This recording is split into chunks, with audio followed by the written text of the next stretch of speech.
Days turned into weeks, and no response came. Every day, James checked his phone with a flicker of hope, only to feel it extinguished by silence. Meanwhile, Claire's condition worsened, and the bills continued to pile up. One cold February morning, James received a letter in the mail.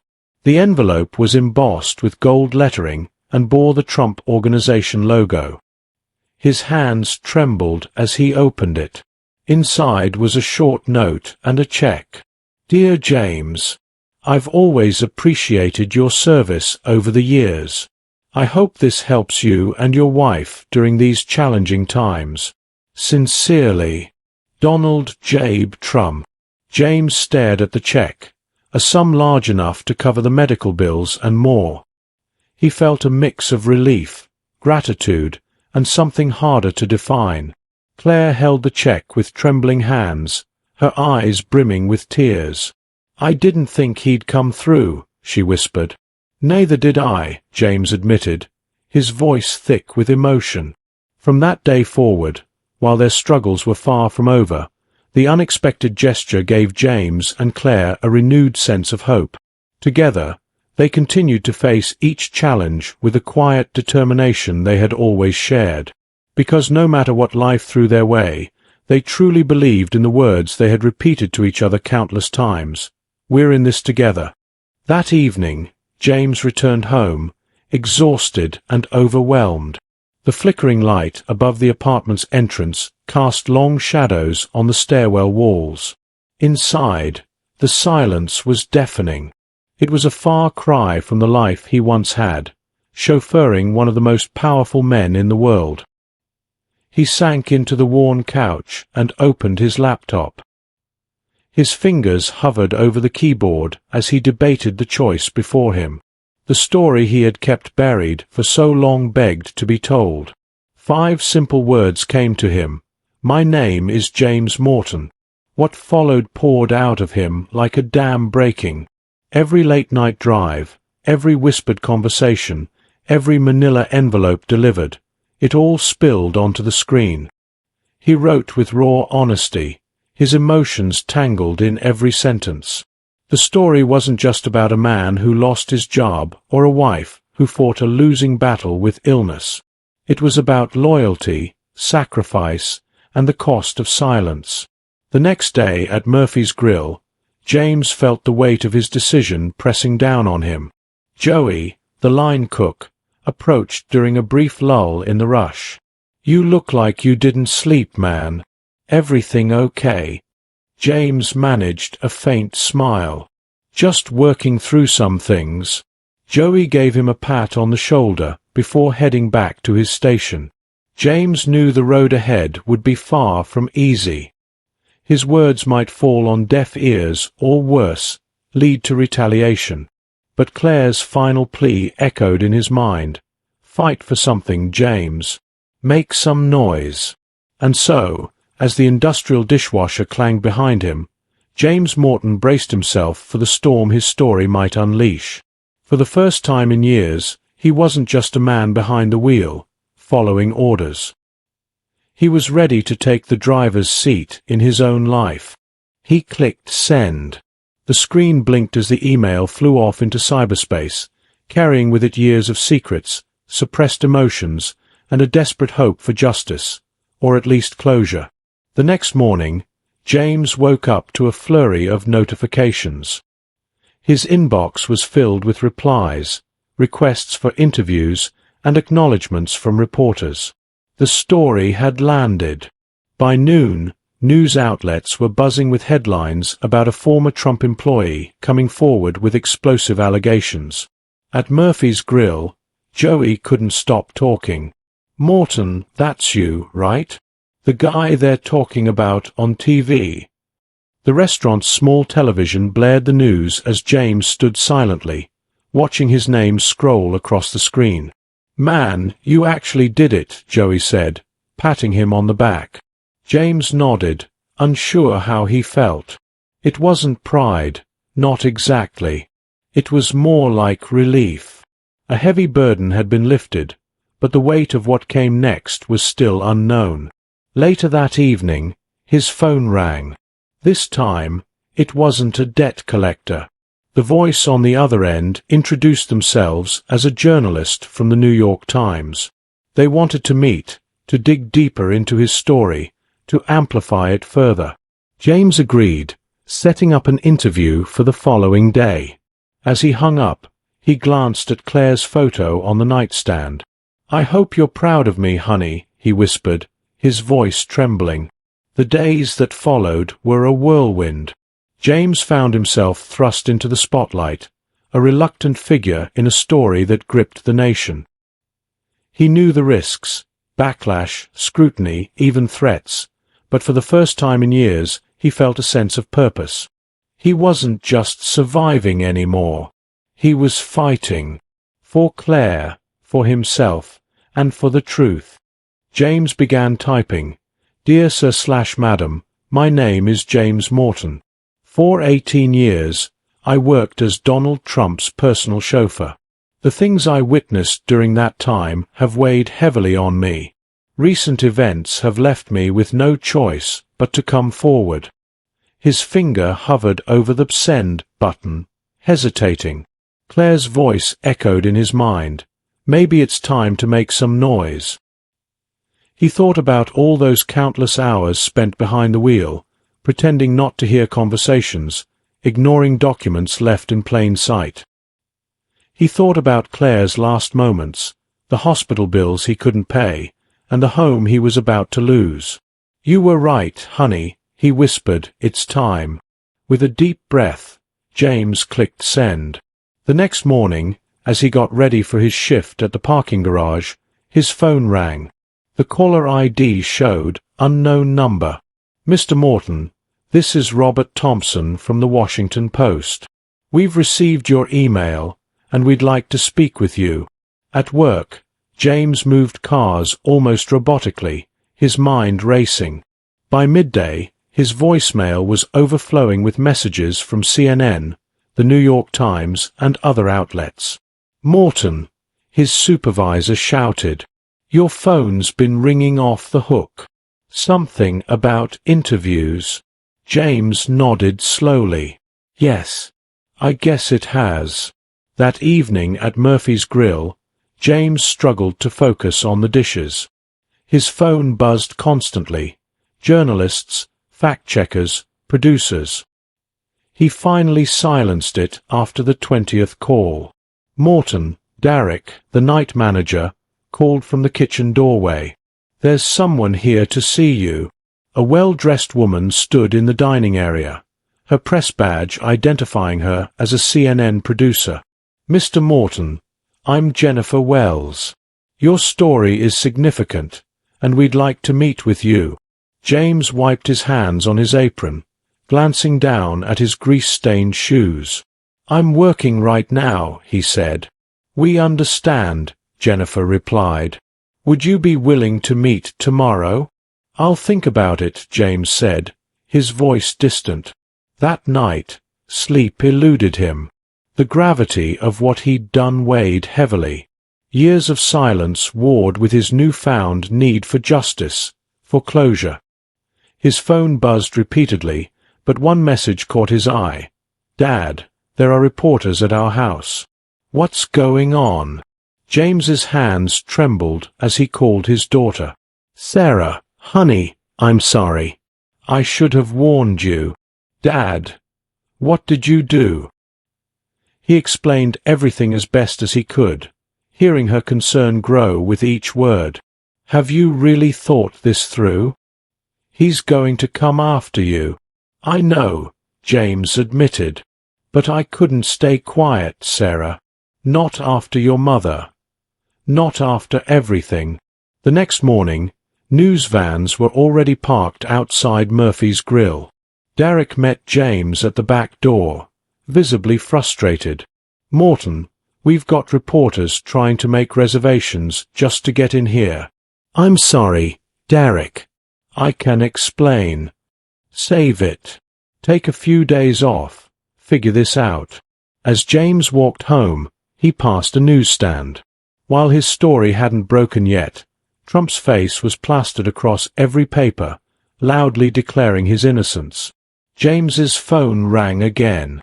This time, it was the Washington Post. "Mr. Morton, we're ready to run the story. Would you like to add anything?" James looked up at his apartment, thinking about the eviction notice waiting inside, Claire's empty chair, and 18 years of silence. "Yes," he said quietly, "I'm ready to talk." That evening, James sat by his window, preparing for his first interview as the sun set over Queens. His phone buzzed with a text from an unknown number. "Mr. Morton, this is Alina Haber, Mr. Trump's attorney. We need to discuss your legal obligations under your non-disclosure agreement immediately." James powered off his phone and sat in Claire's favorite chair.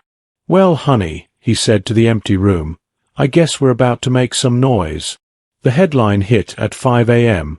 Trump's former chauffeur reveals years of business dealings and private conversations. Within minutes, James's phone erupted with notifications. "Dad," Sarah's voice trembled over the phone, "it's everywhere. CNN, Fox, NBC reporters are camped outside the house. Tom had to drive through the neighbor's yard to get the twins to school." James sat in his small kitchen, watching the sunrise over Queens. His world was about to change forever. Before James could respond, another call buzzed through. It was Anderson Cooper's producer. What followed was a blur. His landline rang off the hook until he finally yanked the cord from the wall. His cell phone? It crashed from the sheer flood of incoming messages. A voice called out from his apartment door. "Mr. Morton, Steve Bannon just mentioned you on his podcast. We'd like your response." Peering through the peephole, James saw 3 reporters standing in the hallway, cameras at the ready. His phone buzzed with a text from Derek at Murphy's. "CNN is showing pictures of the diner. The place is overrun with reporters. Don't come in until things settle down." Switching on the television, James was startled to see his own face, an old photo from a Trump Organization Christmas party. There he was, standing behind Trump alongside other staff members. The banner read, "Breaking news, Trump's ex-chauffeur speaks out." The pundits were already at it. "This is just a disgruntled former employee," one commentator scoffed. "But his claims are incredibly specific," another countered. His phone rang again, a number he recognized. "Jim, it's Mike Schmidt from security." His former colleague's voice was tense. "What the hell were you thinking?" "Mike, hi.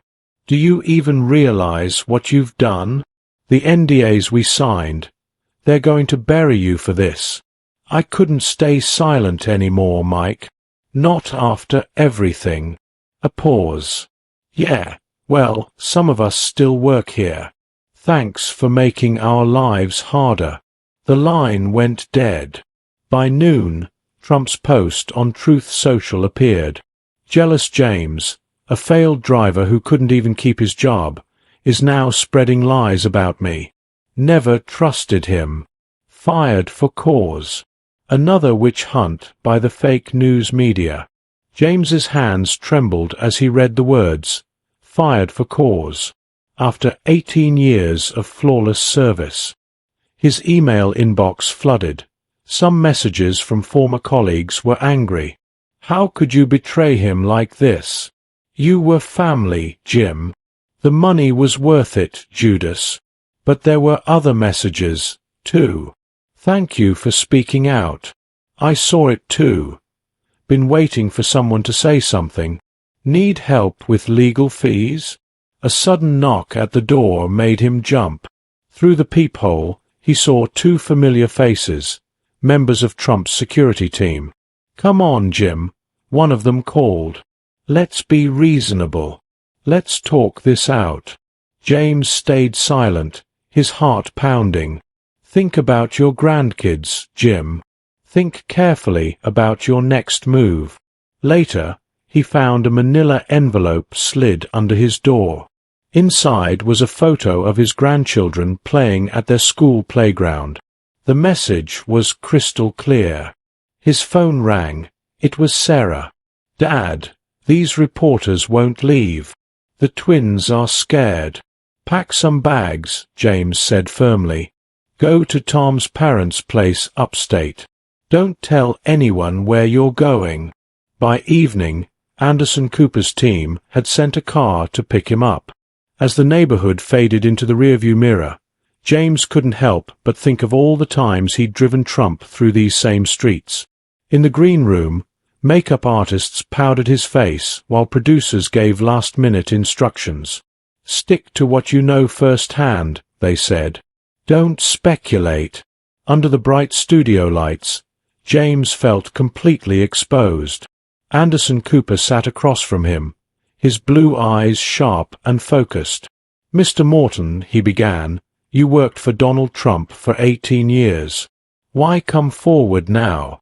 James drew in a deep breath. "My wife, Claire, passed away last year. Cancer. We lost everything trying to save her. Our savings, our home." His voice cracked. "I asked for help. Just a loan to cover her treatments. After 18 years of loyalty." He paused, fighting back the emotions. Anderson Cooper waited, giving him the space to continue. "But this isn't about money," James said finally. "It's about truth. About what happens when power and wealth go unchecked." "Trump claims you were fired for cause," Anderson said. James straightened his posture. "I've got my termination letter right here. COVID-related staff reduction. 18 years. Flawless record. Ask anyone who worked there." The interview went on for an hour, during which James laid out detailed incidents, conversations, and documents he had encountered. On the drive home, his phone buzzed with a message from an unknown number. "Check your email. Important legal document attached." Opening the attachment, he found a cease and desist letter from Trump's legal team, threatening him with a $50 million lawsuit for breaching his NDA. His hands shook as he climbed the stairs to his apartment. A note was taped to his door. "Rent due by Friday, or eviction proceedings will begin. No exceptions." Inside, his landline blinked with 3 messages. "Jim, it's Carlos from maintenance. What you said about the property valuations. I saw the same thing. Call me. Morton, Danny here from security. Remember that night in 2019 with the Deutsche Bank papers? I was there too. Let's talk. James, this is Patricia from accounting. They can't sue all of us. I've got documents." His phone buzzed again. It was a producer from MSNBC's Rachel Maddow show. "Mr. Morton, we've spoken to other former Trump Organization employees who want to corroborate your claims." As another notification popped up, James blinked in disbelief. Someone had set up a GoFundMe page. Support James Morton's Legal Defense Fund. The total? Already at $43,000. The next morning, new revelations broke. The New York Times published a detailed comparison of his claims with Trump Organization documents. His pro bono civil rights attorney called with updates. "They're trying to file an emergency injunction to silence you, but your testimony to the DA's office is protected." "What about the threats?" James asked, thinking of the photo of his grandchildren. "Document everything. We're building a harassment case." That afternoon, 3 news helicopters circled his apartment building. Reporters swarmed the lobby. Neighbors, caught in the chaos, switched between requesting interviews and venting frustration. "Mr. Morton." His landlord cornered him in the hallway. "This media circus is disturbing the other tenants." "I understand," James replied. "Just give me a few days to sort this out." His phone pinged with another Truth Social post. "Lying James Morton. Just a driver. Never had special access. Selective memory syndrome, sad. But the evidence was piling up. More former employees came forward to confirm James's allegations. Leaked financial documents bolstered his claims about property valuations. Later, Sarah called. "Dad, Tom's law firm knows someone who can help with the NDA lawsuit." "And the twins?" "They're proud of you, Grandpa. They say you're a superhero standing up to a villain." Sitting in Claire's chair, James clutched her photo. "I wish you could see this, honey," he whispered. "People are finally listening." His phone rang. It was Rachel Maddow's producer again. "We've uncovered something intriguing. An audio recording from 2018.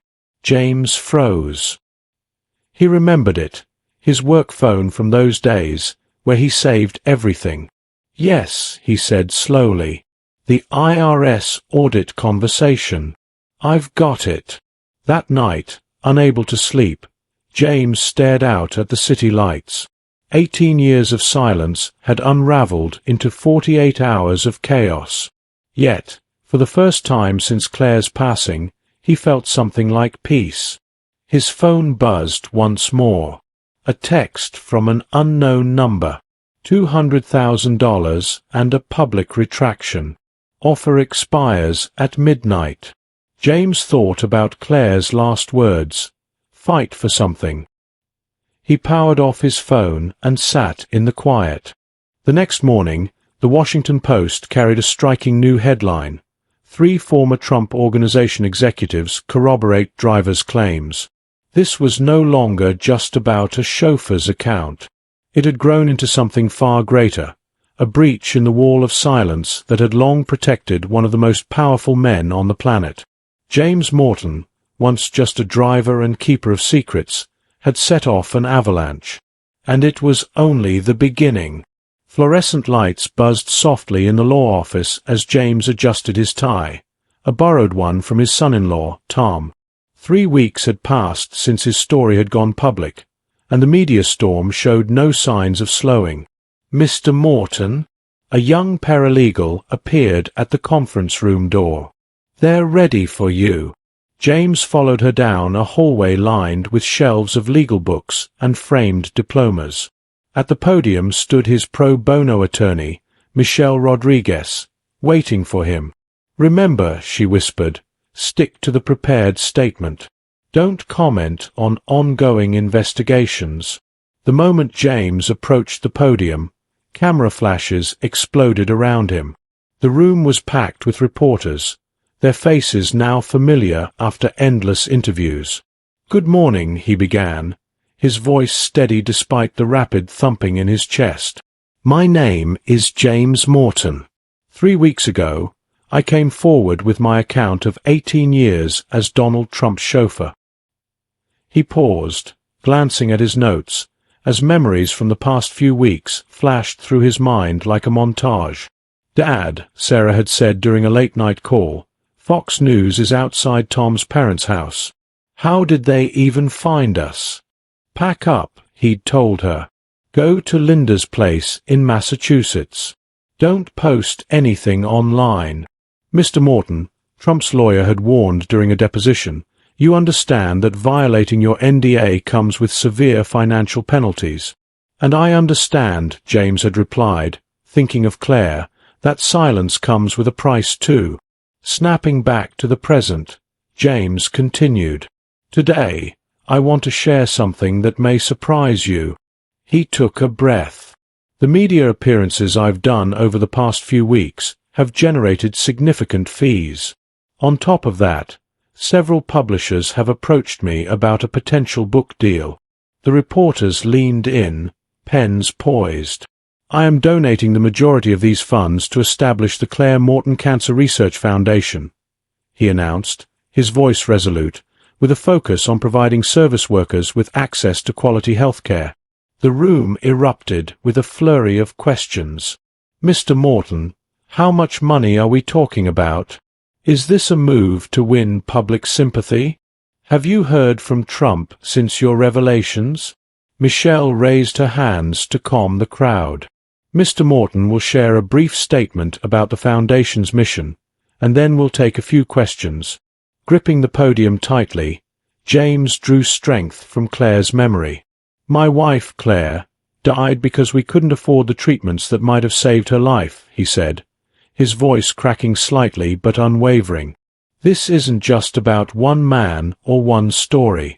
It's about a system where loyal workers lose everything while the wealthy grow richer. He steadied himself and went on. The Foundation will offer emergency medical grants to service workers facing catastrophic illnesses. No one should ever have to choose between treatment and financial ruin. The questions resumed, but one cut through the noise. Mr. Morton, Trump just called this a publicity stunt by a bitter ex-employee. Your response? James straightened his borrowed tie, his voice firm. I didn't do this for fame or money. I did it because, after losing everything, the only thing I had left to lose was my silence. The quote dominated headlines the next day. After the press conference, James sat in Michelle's office reviewing the Foundation's paperwork.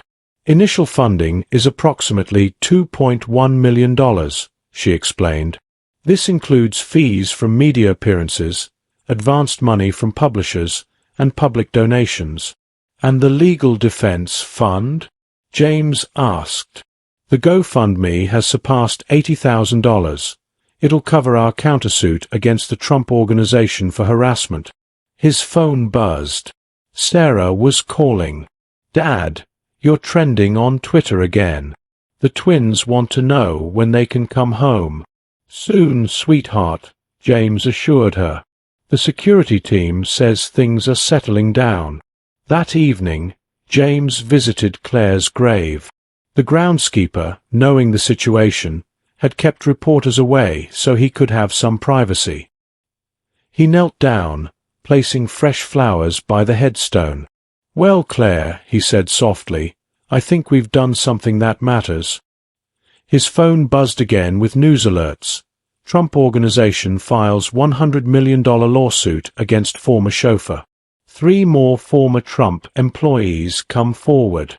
Morton's Cancer Foundation gains support from healthcare advocates. A text from Michelle followed. CNN wants to do a feature on the foundation. Also, the DA's office needs you for additional testimony. James sat beside Claire's grave, recalling her last words to him. Fight for something. By morning, James was in a meeting with a transition specialist. The school district has a bus driver position open, she said. Regular hours, union benefits. It's in New Jersey. Perfect, James interrupted. When can I start? You're sure? With your media profile, you could do corporate consulting or speaking engagements. James shook his head. I've had enough of that world. I just want honest work. 2 days later, James stood alone in his now empty Astoria apartment. The eviction had gone through, but he had managed to find a modest place in Newark, close to his new job. Sarah and Tom had helped him pack, with the twins happily planning visits to their grandfather's new home. His phone rang.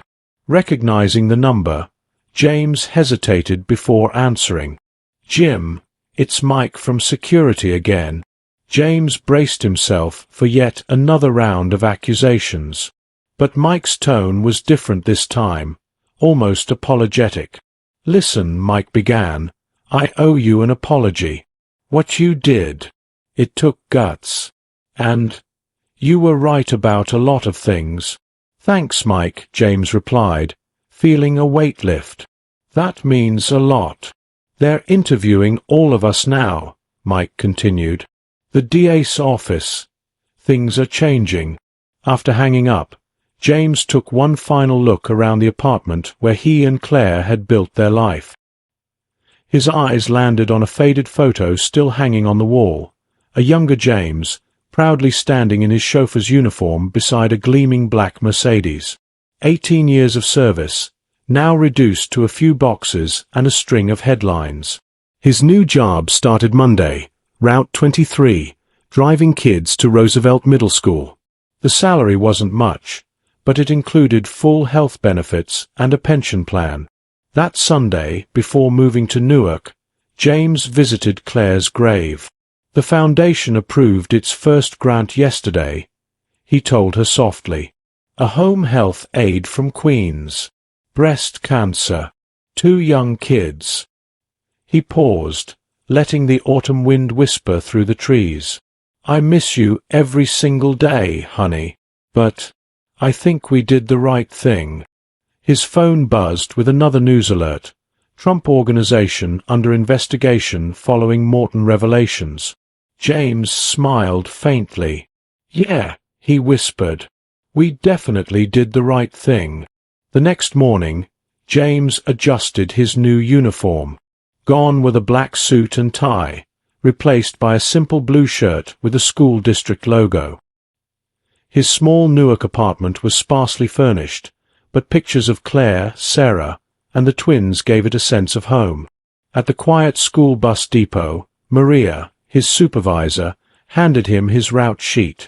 If you see any protesters or reporters, call me right away, she instructed. These kids deserve a normal school day. James nodded, climbing into the driver's seat, a familiar position, though the vehicle was different. The job itself remained the same, getting people safely where they needed to go, on time. His phone buzzed just before he started the route. Dad, Sarah's message read, the Foundation's website launched today. Donations are already coming in from all over the country. Mom would be so proud. At his first stop, a young girl with a bright pink backpack stepped onto the bus. Are you the new driver? She asked, her eyes wide with curiosity. Yes, I am, James replied with a kind smile. I'm Mr. Morton. My mom says you're a hero. You told the truth about a bad man. James glanced at the mirrors, ensuring everyone was seated. I'm just a driver, he said gently. Now, let's get you to school. As the bus pulled away, the kids' chatter filled the space with talk of homework and video games, the hum of ordinary life. James's phone stayed silent in his pocket, the media storm finally fading into yesterday's news. But far beyond Newark, the Claire Morton Cancer Research Foundation was already making a difference, reviewing applications to help families avoid the tragedy that had set James on this path. That evening, as the sun dipped below the horizon, James sat by the window of his new apartment. He thought of the stark contrast between his old life, Trump Tower, chauffeur's duties, and this new one, driving a school bus and living in a modest studio. But for the first time in years, he felt truly wealthy, in the things that truly mattered. His phone buzzed again. It was Sarah, sending a picture of the twins holding up drawings of their grandfather driving a school bus. When can we visit? She texted. Once I'm settled, James replied. The spare room still needs some work. Later, preparing for bed, James glanced at Claire's photo on his nightstand. Well, honey, he murmured, it's not the retirement we dreamed of, but I think we made a difference. His wallet was lighter, his apartment smaller, but his conscience was clear. The truth had cost him almost everything, yet it had given him something priceless in return, the knowledge that Claire's death hadn't been in vain, and that their story might save others from the same fate. The next morning, James Morton, former chauffeur to a billionaire and now the driver of Bus 23, began his route just as the sun broke over the horizon. The headlines would fade. The lawsuits would settle. But the Claire Morton Cancer Research Foundation would endure, a living testament to the power of speaking out. And in a quiet apartment in Newark, a man who had once lost everything had found something far more valuable: peace.